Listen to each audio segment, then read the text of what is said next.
¿Qué onda, chavos? Buenos días, buenos días. Una disculpa por llegar tarde, es que vengo de París. Pero bueno, la dinámica de hoy consiste en que les voy a explicar cómo funciona el juego de Super Tic-Tac-Toe hecho en Python. Primero vamos a comenzar explicando la lógica del juego. Voy a necesitar a alguien que me ayude para resolver un pequeño ejemplo. Bernardo, por favor, pasa.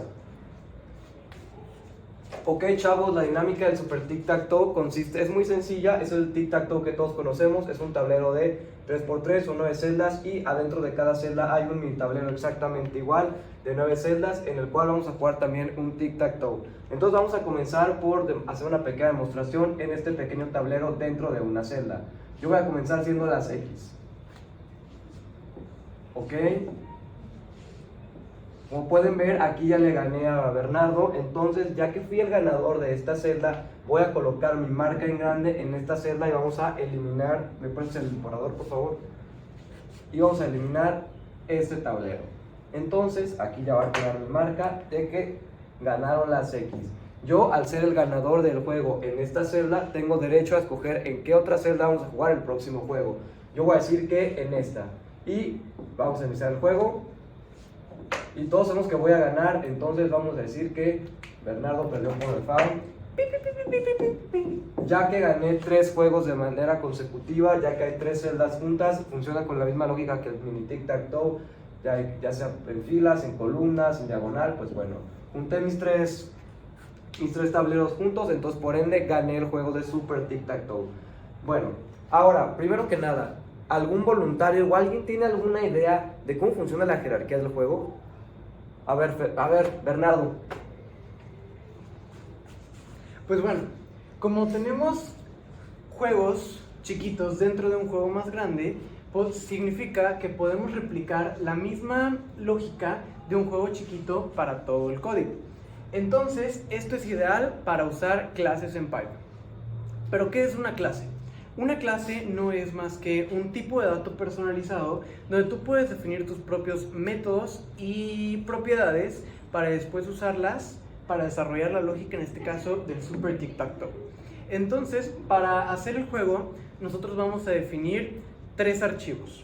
Uno, donde vamos a definir la clase Tic-Tac-Toe Base, que son todas aquellas propiedades y métodos que se comparten tanto en los juegos chiquitos como en el juego grande. Después vamos a definir una clase de mini tic-tac-toe para definir aquel comportamiento que sea exclusivo de los juegos chiquitos, y al final un super tic-tac-toe donde vamos a definir el comportamiento exclusivo del juego grande. Tanto el mini tic-tac-toe como el super tic-tac-toe van a tener variaciones muy chiquitas y toda la lógica se va a centrar principalmente en la clase tic-tac-toe base. Entonces vamos a ver cómo funciona un poquito esta clase. Muy bien, Bernardo, excelente explicación, se nota que has importado mucho conocimiento. ¿De qué librería fue? Bueno, chavos, ahora sí vamos a comenzar con la explicación del código. Lo primero que vamos a hacer va a ser definir nuestra clase madre, que en este caso es la clase Tic-Tac-Toe. El let_init, ¿tienen alguna idea de qué es? Pues bueno, es el constructor, y recuerden que un constructor nos ayuda a definir las propiedades de la clase. Define propiedades. Bueno, aquí más que nada vamos a comenzar con este método y vamos a imprimir este array bidimensional que, como pueden ver, es básicamente un tablero lleno de 2. Aquí vamos a volver a imprimir este mismo cellboard, este mismo array, pero esta vez vamos a reemplazar los 2 que son celdas vacías en la lógica de nuestro programa, y vamos a adjuntarle a cada celda un valor, ya sea del 1 al 8, porque pues tenemos un tablero de 3x3.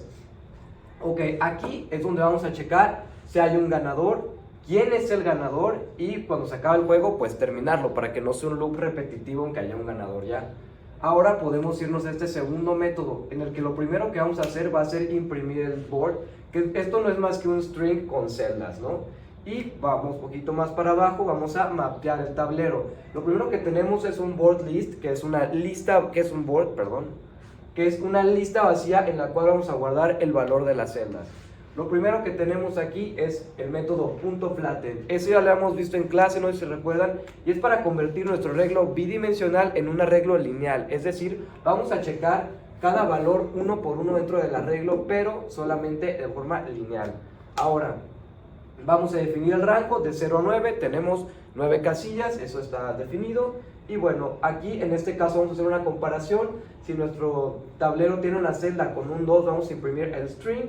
Si tiene un 0, vamos a imprimir esta marca que es la O. Si tiene un 1, vamos a imprimir esta X. Ahora sí, finalmente en este print vamos a volver a imprimir este baseboard, pero en vez de que imprima la celda vacía, va a imprimir en cada celda el valor adjunto, es decir, un 0, un 1 o un 2. Ya tenemos que el 0 es una celda vacía donde se puede colocar todavía un nuevo valor. Ya tenemos que un 0 significa que vamos a poner una pelotita y que un 1 significa que vamos a poner una X. Ahora, necesito que alguien más me ayude con el texto. ¿Quién le gustaría seguir? A ver, Jordi, por favor pasa. ¿No? Bernardo, ven tú, Bernardo. Gracias, profe. El siguiente método es checar cuáles de nuestras celdas en nuestro tablero están disponibles. Entonces, para hacer eso, primero hay que ver cuáles son los parámetros de la función y qué nos va a regresar. Realmente esta función solamente nos va a regresar un arreglo con todas aquellas celdas donde nosotros podamos agregar una marca. Y en caso de que no haya ninguna celda disponible, o sea, que fue un empate, nos va a regresar una lista vacía. Entonces, lo que hacemos es crear una nueva variable llamada open, donde vamos a reemplazar todo nuestro tablero principal y vamos a evaluar si la posición contiene un 2. Si es así, nos va a reemplazar por un true, y si no, nos va a regresar un false en cada uno de las casillas de nuestro tablero. Y al final vamos a volver a utilizar el método flatten para convertirlo en un arreglo de una sola dimensión. Y después vamos a definir nuestra variable available, donde vamos a guardar todas las casillas disponibles como una lista vacía. Vamos a iterar la variable open, y aquí preguntamos si el valor al que estamos viendo actualmente es verdadero.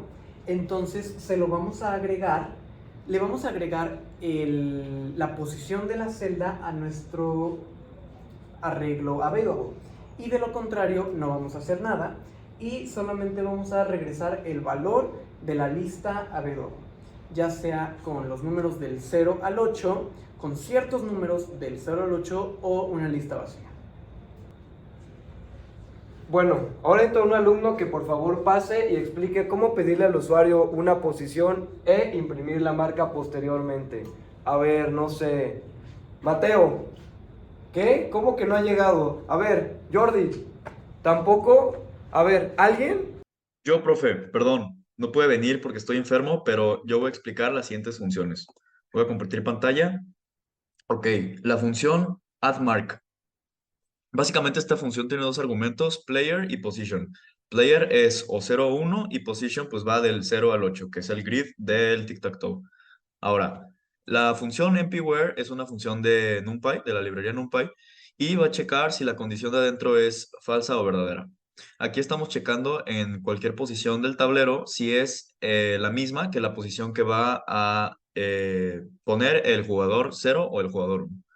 Y lo va a guardar en index, en la cual va a guardar la posición exacta, la coordenada, digamos, de ese número. Ahora, aquí va a checar en esa posición y la va a reemplazar con el jugador, ya sea el jugador 0 o el jugador 1. Ahora, la función input position. Básicamente esta función es para validar los datos y primero vamos a checar si el número está entre 0 y 8. Si es menor a 0 o es mayor a 8, entonces vamos a decirle que hay un error y que vuelva a intentar y que vuelva a meter un número. O también si puso un número que ya no está disponible. En ese caso también le pediríamos que siga poniendo un número hasta que sea un número que está disponible. La función endgame básicamente es un placeholder para pues, indicar que el juego se terminó. Y ahora sí empieza lo interesante, que es cuando vamos a checar por un ganador con la función check for winner. Ahora, nuestro método de checar por un ganador, pues tendríamos que checar por los tres tipos de ganador, que es un horizontal, un vertical o un diagonal. El horizontal es el más fácil, ya que solamente tendríamos que checar con esta función rows, la cual no funciona, pero en rows pondríamos si es verdadero o falso y checaríamos si todos los números que están en ese array son iguales. ¿A qué me refiero? Por ejemplo, si checamos en el número 1, tendremos que checar si todos los que están en la fila del número 1 son iguales. O si checamos por el número 6, tendremos que checar si 6, 7 y 8 son del mismo jugador. Ahora, para checar en columnas es un poquito más complejo, pero aquí se nos ocurrió que podríamos hacer un flatten del NumPy array y checar con un step size de 3. ¿Por qué un step size de 3? Porque si vemos aquí, si queremos checar por el 0, por ejemplo, tendremos que checar por el 3 y por el 6. Entonces, empezaremos en el 0 con un step size de 3, 1, 2, 3 en el 3 y 1, 2, 3 en el 6. Si, por ejemplo, queríamos checar por la columna del 2, entonces checaremos por estos 3, empezaremos por el 2, 1, 2, 3 en el 5 y 1, 2, 3 en el 8. Así de simple. Ahora, para checar en las diagonales es un poquito más complejo, pero lo que se nos ocurrió es igual con la función de flatten, que va a hacer un solo array, checar con un step size de 4. ¿Por qué de 4? Si vemos aquí, las únicas dos posibles diagonales son así y así. Entonces, si empezamos de 0, vamos a tener un step size de 4 porque vamos a checar por el 4 y por el 8. 1, 2, 3, 4. 1, 2, 3, 4. Ahora, para el otro tipo de diagonal, utilizamos otra condición, que es checar del 2 al 8, excluyendo el 8 con un step size de 2. ¿Por qué vamos a excluir el 8? Porque si empezamos de 2, con un step size de 2 vamos a checar el 4 y vamos a checar el 6, pero también vamos a checar el 8 y el 8 no lo queremos porque pues no es parte de la diagonal. Entonces, sería excluyendo el 8. Y aquí, en estas dos, vamos a checar si rows o columns son true, pues entonces vamos a tener un ganador. Y al final, tendríamos, aquí lo que está checando es que si en available cells es un array que está vacío, entonces significa que no hay ninguna celda disponible, entonces es un empate y hay que seguir jugando. Bueno, es todo por mi parte. Gracias. Profe, ¿puedo pasar? Bueno, para el mini tic-tac-toe, básicamente importamos todos los comportamientos de la base, que vendría siendo el tic-tac-toe base. Importamos el método web de NumPy para reducir la memoria en el juego.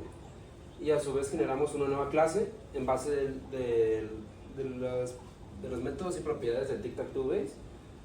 A su vez generamos un nuevo constructor, lo inicializamos y pedimos la posición del jugador en la que va a jugar.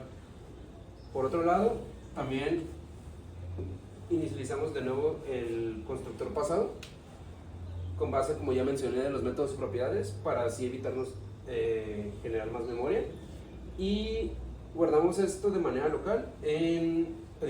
Guardamos la posición del usuario en una variable local del método y posteriormente buscamos los índices con el método where y los guardamos en formato fila y columna. Ahora, ya que tenemos la fila y columna, lo mostramos en el mini tablero y se lo mostramos por medio de columna, y nos muestra aquí la columna y la fila en la que estamos jugando. En este caso estaríamos jugando en la columna número 1 y en la fila número 2, que eso vendría siendo la posición en la que está jugando el usuario.